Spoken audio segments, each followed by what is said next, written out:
Muito bom dia a todo mundo.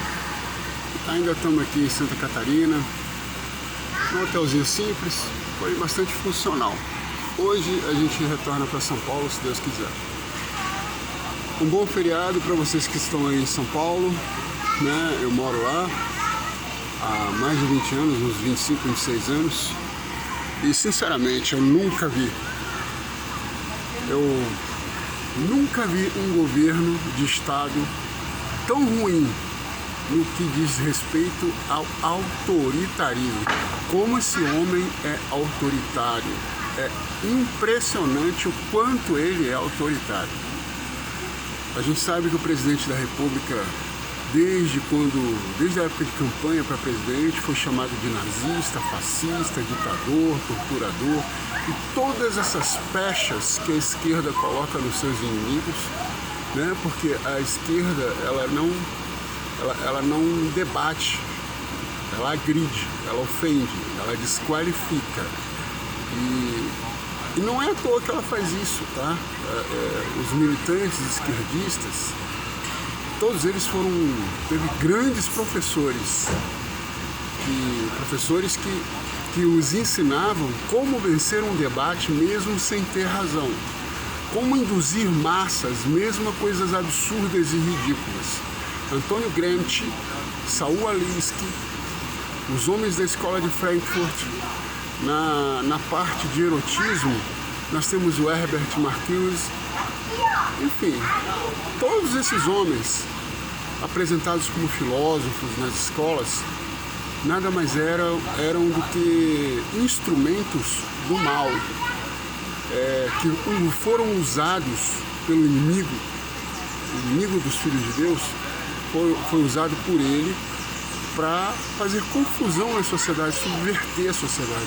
E é por isso que hoje debates sobre sexualidade, sobre homofobia, né? Vamos colocar a palavra que eles usam muito, sobre machismo, feminismo, debates sobre o aborto, eles são tão acirrados, porque aquilo que é lógico, aquilo que é da sociedade, aquilo que é natural da sociedade, foi totalmente subvertido por esses homens.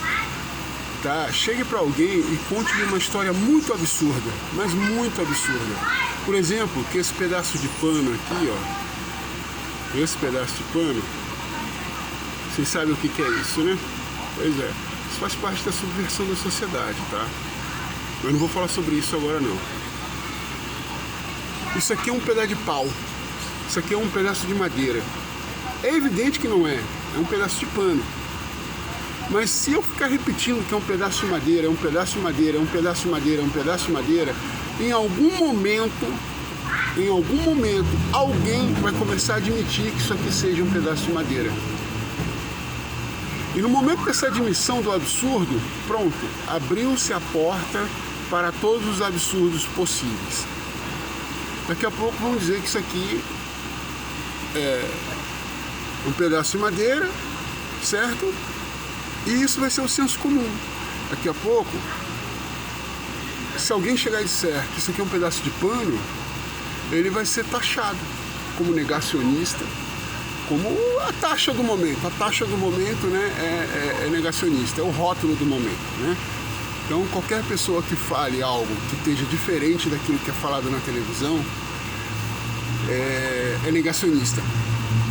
Não interessa o que você apresente de evidência, de referência, você pode mostrar os médicos que você quiser mostrar, você pode mostrar o que você quiser. As pessoas vão desclassificar o seu argumento e chamar você de negacionista, entendeu? Bom, enfim, eu estou usando aí o assunto do momento, que é o assunto do Covid, tá? Mas, por exemplo, se houver uma discussão no meio da rua entre dois homens, e um deles for homossexual, e o homem que não é homossexual, o heterossexual, agredir, bater no homossexual, por qualquer motivo que seja, aquilo vai ser considerado homofobia. Simplesmente porque uma das partes era gay. E se esse caso ganhar notoriedade, e você for defender o hétero, não defendê-lo pela agressão, mas defendê-lo da acusação de homofobia, e dizer que não tem evidências, que não se pode afirmar que aquilo ocorreu porque o hétero odiava o homo, você também é homofóbico. Todo mundo sabe aí do caso do Carrefour, né? E o que aconteceu lá no Carrefour? Aconteceu aquilo lá. Qualquer pessoa que dissesse que não havia evidências de que de fato o que aconteceu ali foi racismo, era chamada de racista.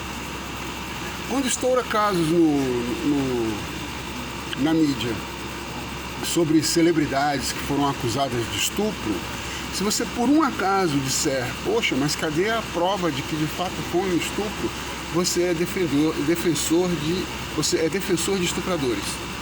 Então o que acontece? Eu estou dando aqui vários exemplos de como que a esquerda usa de taxação, para desqualificar você e tirar você do debate.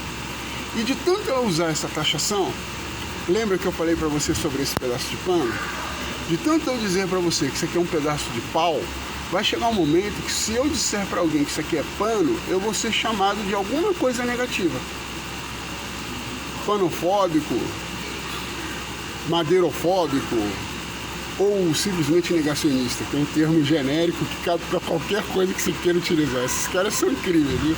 Eles são muito inteligentes, muito, porque a inteligência do senso comum vem do diabo. E o diabo, eu não tenho nenhum pudor de falar do diabo, tá? Tem gente que tem pudor de falar dele. Mas o diabo, quem é o diabo? O diabo é o inimigo de Deus, é o seu inimigo. Ele é o seu verdadeiro inimigo. Tá? Ele quer roubar, matar e destruir. É ele que causa todo o mal do mundo. Entendeu? Então é contra ele que você tem que se opor, não é contra o seu irmão. A Bíblia diz isso, que a nossa luta não é contra carne e sangue, mas contra as potestades, os dominadores deste mundo. A Bíblia diz isso. Mas a gente faz exatamente o inverso. A gente fica considerando inimigo o nosso irmão. E aí fica essa parafernália, essa briga de gato, essa que chamam de polarização, né? E quanto a isso eu quero também falar rapidamente.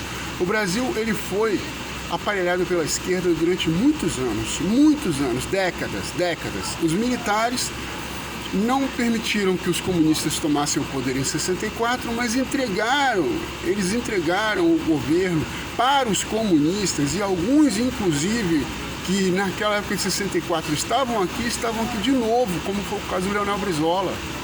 E esses caras que ganharam a anistia do presidente Figueiredo, que foi o último dos militares. Né? E desde quando eles entregaram o poder, isso aqui foi dominado pela esquerda. Desde aquela época, 1984 eu estou falando. Né? Talvez você nem era nascido nessa época. Então o que acontece? Nunca houve direita no Brasil. E não existe direita. Eles falam tanto de direita, não tem direita. Qual é o partido conservador que tem? Me fala qual é o partido do presidente da República. Ele nem tem.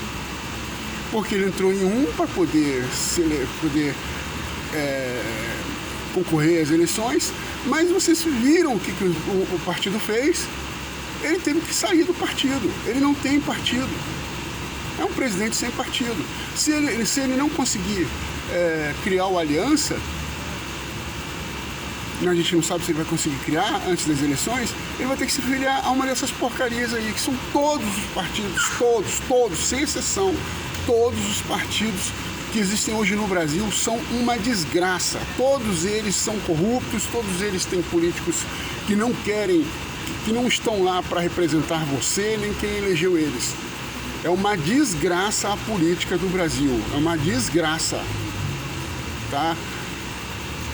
Bom, enfim, então estou gravando esse vídeo aqui para falar de algumas coisas sobre a política, porque mesmo com essa mini férias que eu estou tirando, que está sendo muito gostoso, fomos em vários lugares. Se você está acompanhando nosso Facebook, você está vendo que a gente, aqui na região aqui de Santa Catarina e Paraná, a gente rodou bastante, né?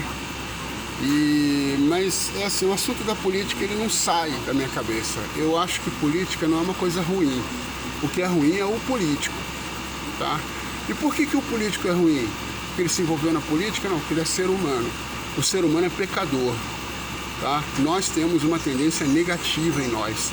E se essa tendência negativa não for combatida pela presença do Espírito Santo, pela presença de Deus, da pessoa de Jesus Cristo na nossa vida, nós seremos o pior dos seres viventes nessa terra.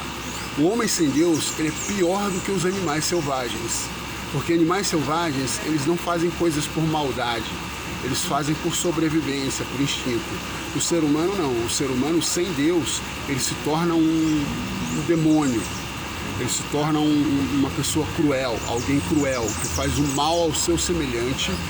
E muitas vezes quando o seu semelhante é totalmente inocente e sem condição nenhuma de se defender dele, que é o caso de gente que agride idoso, que faz mal à criança e por aí vai. Então, a política, ela é a arte de governar uma sociedade, ok? Então a política é uma ciência. Falam tanto de ciência, né? Hoje em dia está se falando tanto de ciência. E aí tem uma outra taxa, né? Uma outra pecha. E quando eu falo, eu sou pela ciência, pronto, eu estou validando o que eu estou falando, né? Eu estou validando, eu sou pela ciência.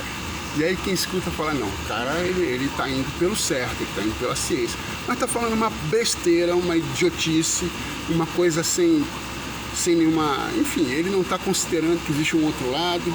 Ele, enfim, faz parte do debate político esse negócio de hoje, você falar que, eu falo de ciência. Você é um idiota, desculpa, tá? Eu comecei esse vídeo, eu não queria me exaltar e nem usar nenhum termo forte, mas é por aí mesmo.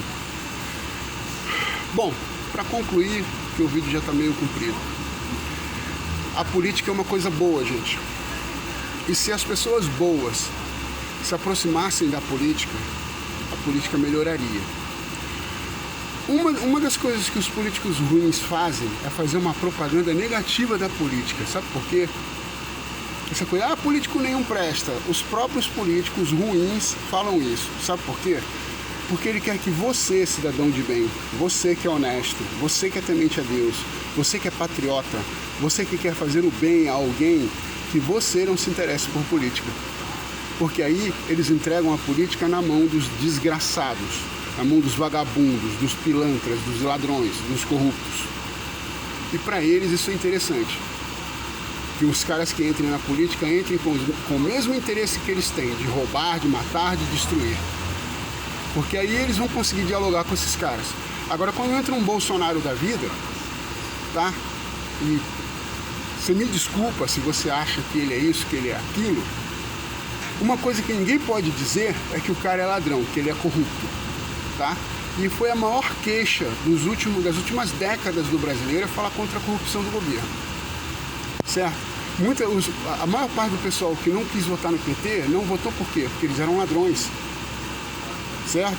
E entra um cara que já estamos aí com 2 anos de governo e não tem um escândalo de corrupção do governo dele.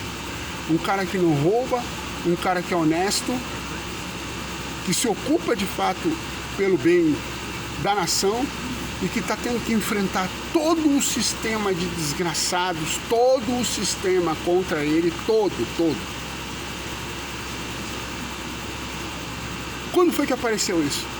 Me fala uma coisa, quando é que você teve um presidente da República que podia sair na rua, assim, de forma voluntária, sem nenhum... Porque uma coisa é você preparar os militantes do seu partido em certo lugar e você aparecer lá. E a outra coisa é você estar andando de barco pelo mar e resolve chegar na praia, dar um mergulho e encontrar com os banhistas. Gente, esse foi a maior evidência de que nós temos o presidente mais popular da história. Tá? Bolsonaro pode ser tudo de ruim, mas não é para o povo. Agora, infelizmente, sempre tem uma parcela da população que se acha inteligente, mas é totalmente manipulada pela mídia. Né? E eu estou falando aqui até dos caras que votaram nele. Teve alguns que votaram nele, mas... hoje parece que o cara é oposição ao presidente. Bom, vou parar por aqui, já está com 14 minutos de vídeo. Bom, gente, é o seguinte, aproveitem a vida, tá? Aproveitem a vida, não leve a vida a sério demais. A vida tem pontos muito sérios, mas entregue a Deus. Espere em Deus, porque é dele que vem a esperança. Homem nenhum tem o poder de consertar esse mundo. Partido político nenhum tem o poder de consertar esse mundo. Embora eu ache que a esquerda é essencialmente má, a direita também não tem condição de consertar esse mundo. Então é isso. Prepare-se para a volta de Cristo. Ele é que vai consertar esse mundo. Deus abençoe todos. Um abraço!